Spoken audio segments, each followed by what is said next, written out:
I'm going to talk about why I left my wig and wedding photography in Wisconsin. So let's just get into it. So a little backstory on the whole wig thing. I started wearing a wig in August. The whole reason I got it was because I was sick of my hair, it wasn't straightening, I was worried about it so much. I was just like, it controlled my life instead of like me controlling my life. Like it would turn my days and my mood and my emotions and how I treated people, how I treated myself, what I wore. Like it affected everything. I had enough, ordered a wig, and actually I forget to like say this, but before I considered a wig, I had actually considered getting dreadlocks. Like I was seriously considering having dreadlocks because I didn't want to do anything with it. So a wig seemed like a better option, and even while I was wearing a wig, I was thinking about just shaving it, cutting it, all that stuff. So I wore a wig for a solid 2 months. It honestly was one of the better decisions that I made because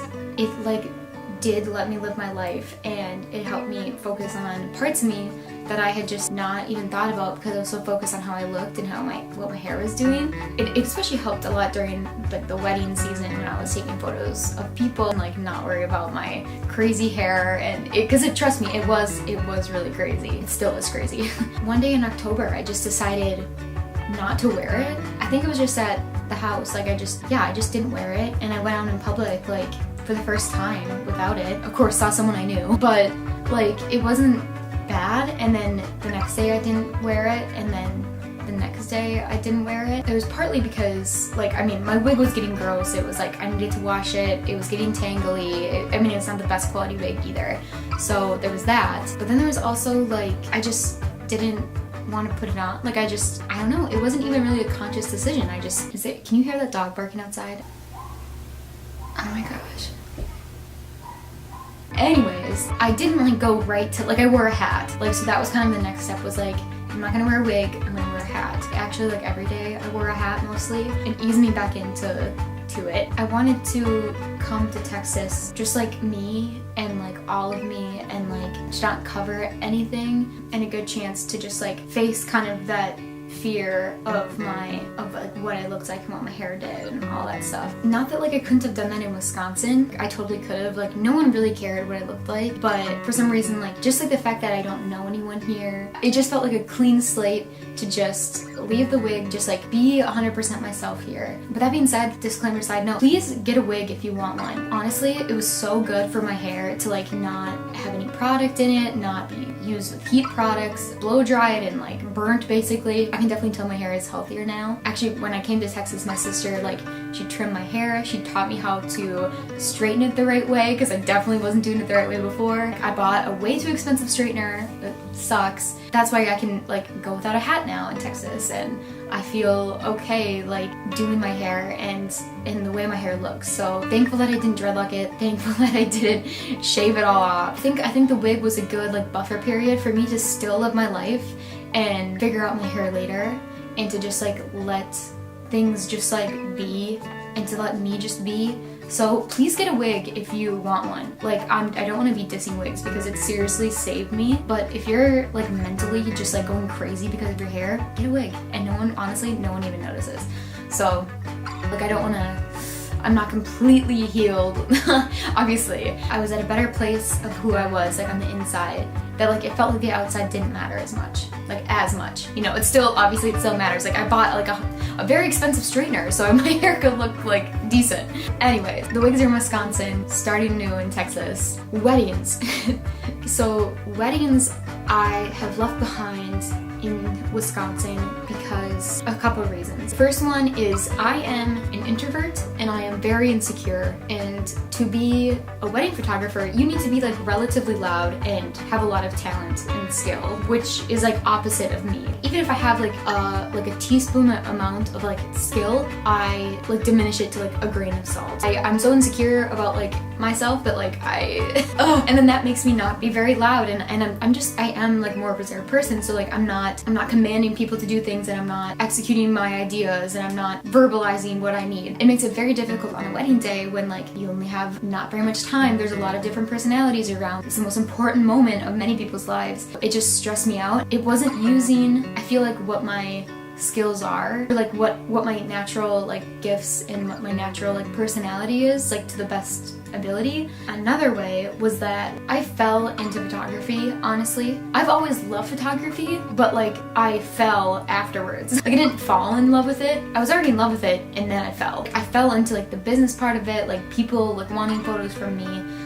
like figuring all like the gear and stuff like that, and like trying to figure out like how to have like clients and how to do all that stuff. It was like, wait, what is happening? Like I just love photography. I didn't want to like fall into this like business part of it really, or I didn't know if I did, or it was just something that happened. Like I said, something that I fell into. As it was going, obviously the more clients you get, the more other clients you get, and the more people hear about you. And so in Wisconsin, a lot of people had heard about me. Like I had even done a wedding in like Wausau, and then like Wausau people wanted me. I don't know, and I was getting bookings like for like 2019. I didn't know at that point, I didn't know if that's what I wanted to do. I didn't know if I wanted to be a wedding photographer or videographer or anything like that. And so to have Texas to go to before I booked out all of these things, it kind of gave me an out before I committed a lot of my life to like doing weddings when I wasn't sure if that's what I wanted. I guess like that being said, I still don't know what I want to be. Like coming here, it's not like I ended weddings there in Wisconsin to come here to do something that like I'm truly called to do. Like I mean that's like obviously like I pray that happens, but like right now I don't know what the heck. Because I could have stayed in Wisconsin and done that. I could have done weddings and would have been like making money. I could have had a successful business there, but I'm coming here to like nothing.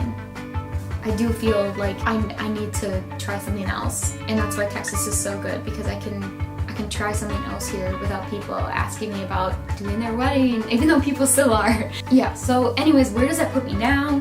Where am I going with my life? What am I doing here? I haven't completely closed the door to photography yet. I did it at first I was like, yes, I'll just do photos in Texas. And then that closed because I was like, oh no, I should do something professional with like my degree that I like went to school for. Kind of like actually right when I started like not wearing my wig anymore, the door to photography kind of opened a little bit. But I wasn't sure if it was like me kind of opening it or like God opening it. That's kind of where I'm at right now. What do I do? And I definitely, if I were to do photography, I wouldn't do wedding photography. I would not do that. I definitely specialize. Probably I really like doing family photography. And I really like doing good couples and like love. And then seniors are just fun because they're just fun. Where I can be more one-on-one with people. I can take my time more and I can have more fun editing them. It's not as high pressure. But then also like I really feel like there's parts of me that I'm not using. Like I like to like write words and like I just don't know where anything, I really don't know where this is going. At least now I'm going into it with full head of hair.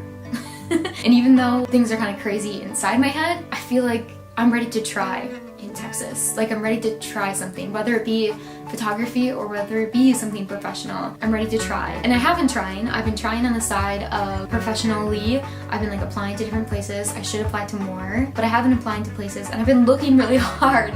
But like either place, I'm like unqualified or I'm really uninterested in it. Like it's something about like computer software or like truck parts. Like, so it's kind of, that's kind of, yeah. It sucks that I have to possibly do a job just to make money. Do you know what I mean? Does that sound dumb? Does that sound like stupid or like super millennial? Because like the only reason really why I'm considering these other jobs of like social media editor, like there's a part of me that's kind of interested. Like I could do something like that, but mostly it's because like, oh my gosh, like I need to pay rent and I need to buy groceries and like I like thrifting and buying clothes from time to time. That is what kills me, is that like, is that the only reason why I'm looking at these like professional jobs, is just to make money? Because that seems like a dumb reason to me. I really don't want to do that. I never want to be motivated by money. You know, even though like this is the real world and I have to be and I have to make money, like I get that, but I keep going back and forth. At least the one thing I have figured out is that I don't need to wear a wig anymore. That's good. That's nice. I don't know. Another thing is I feel really scared that God is going to make me do something that I don't want to do. Let's say like, you know, a social media marketer. What if it's something that what if I don't want to do that, but what if like God like has me do that? Like I'm scared that I'll be doing something that I don't like. And I know that sounds super selfish, but that kind of scares me. yeah, to come down here all this way to then do something that I don't like. I'm preparing myself for it because I feel like maybe that will be what happens, because I do need to, like I said, pay my bills and stuff. Yeah, that also is scaring me too. I am trusting, like I said, that God is faithful. There is a promised land here, like I've been saying. God, He knows what's best for me. He knows what's best for me. He knows me better than I do. He knows what I want more than I know what I want, because I don't even know what I want. I don't even know what I don't want. Like, honestly, it just feels good to have God on my side. He promised, you know, that He's going to take care of me and He's going to take care of you, and that He's going to work all things out for good. And as dumb as it is, like, the wig thing was something that it turned out good. Like, as a small of a little thing that is, and as superficial as a thing that is, and as insignificant as a thing that is, me wearing a wig and having it work out, I feel like God's just watching out for me, and I can see that because of the wig. Like, I don't know. This probably doesn't make any sense anymore. If you need prayer, actually, comment below. I'd love to pray for you. I've been praying every day and like really being like intentional about it. But I realized today when I was praying that I want to pray for other people. But that being said, if you want to pray for me in the whole job situation, even just like the whole like physical appearance situation, please feel free to pray for me. I need prayers because like I need help.